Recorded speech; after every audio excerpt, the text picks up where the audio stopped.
Vă prezint astăzi teoria utilității marginale, care este un concept fundamental în economie. Ea a fost dezvoltată de către economiștii Karl Menger și Friedrich von Wieser, ambii fiind membri ai Școlii Austriece de Economie.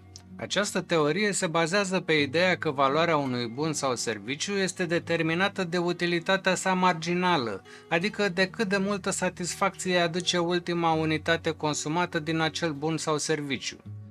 Utilitatea marginală este prin urmare o măsură a beneficiului adițional obținut de la consumul unei unități suplimentare a unui bun sau serviciu.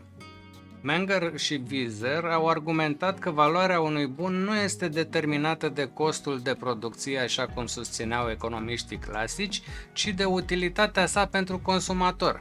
Această idee a marcat o schimbare fundamentală în gândirea economică și a pus bazele economiei neoclasice. Teoria utilității marginale a avut un impact semnificativ asupra înțelegerii formării prețurilor pe piață. Conform acestei teorii, prețul unui bun sau serviciu se stabilește la nivelul la care utilitatea marginală a bunului sau serviciului este egală cu costul marginal al achiziționării unei unități suplimentare. Haideți mai întâi să vedem analiza de astăzi a pieței și revenim. Vă salut! Pentru cei care nu mă cunosc, sunt Cătălin Iamandi și mă ocup cu grafică și investiții. Fac acum o scurtă analiză valabilă pe 26/3/2024, înaintea deschiderii pieței de capital din SUA. Rata dobânzii de referință rămâne deocamdată neschimbată în SUA 5,5%, în zona euro 4,5% și în România 7%. Pe harta din spatele meu se pot vedea ratele dobânzilor pe tot globul. Cu cât albastrul este mai închis, cu atât este mai mare rata dobânzii în acea zonă. Sentimentul pieței este bearish în proporție de 68%. Poziționarea pieței financiare, raportată la media pe 200 de zile, este deasupra mediei 67,5 și sub medie 32,5. Așa arată calendarul economic până acum în această săptămână. Am văzut ieri că numărul de locuințe noi în America a ieșit în scădere față de estimări. Așa arată toate companiile listate pe piața din SUA. Sunt grupate pe sectoarele de activitate. Mărimea reprezintă capitalizarea companiei și culoarea reprezintă evoluția companiei în ultima zi. Indicele volatilității VIX la 9 zile a avut niște spike-uri, dar pe urmă a scăzut și nu anticipează evenimente negative. Indexul Fear and Greed este la 68, o valoare care indică lăcomie în piețele din America. Concluzia analizei este că majoritatea companiilor se află în teritoriu pozitiv. Indexul Standard & Poor's 500, ca și indexul tehnologiei Nasdaq și indexul Dow Jones Industrial Average, au avut 2 zile de mici corecții, ca și indexul companiilor mici Russell 2000.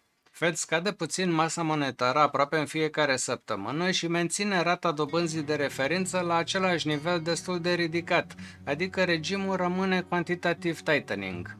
Includ în analiză și graficul BET pentru a observa piața acțiunilor din România, care se află și ea la maxime istorice. Vă rog să-mi lăsați un comentariu. Din ce localitate urmăriți acest episod? Haideți să revenim la subiectul de astăzi. Teoria utilității marginale este o teorie economică fundamentală care explică cum oamenii iau decizii de consum. Conform acestei teorii, oamenii alocă resursele limitate pentru a maximiza satisfacția totală, numită și utilitate, obținută din consumul de bunuri și servicii.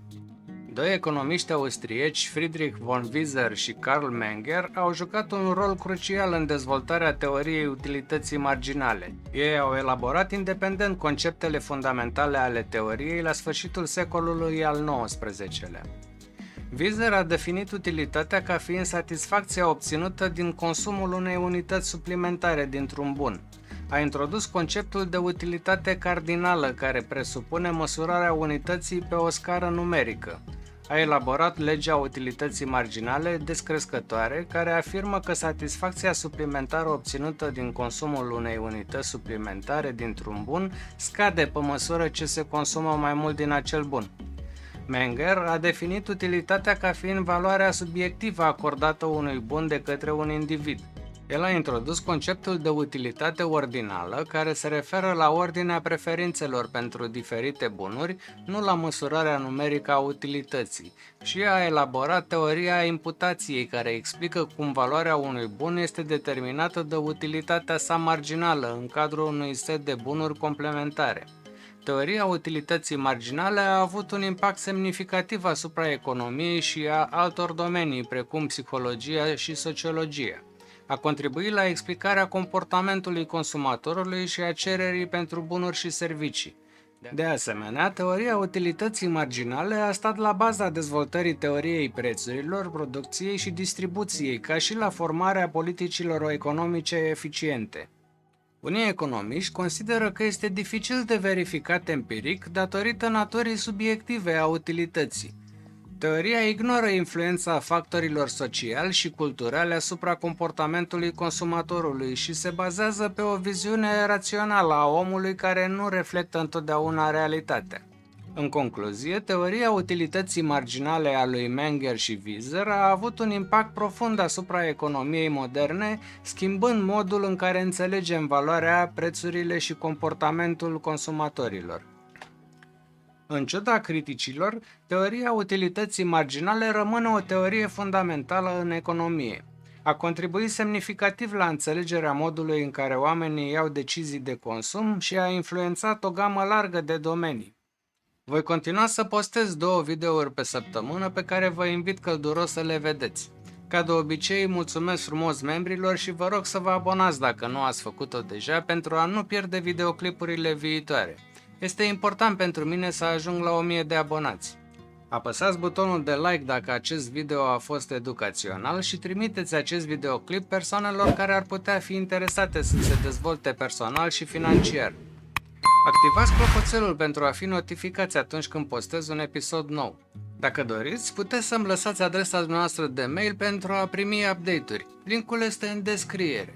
Sau puteți scana acest cod QR. Ne vedem în următorul episod. O zi plăcută!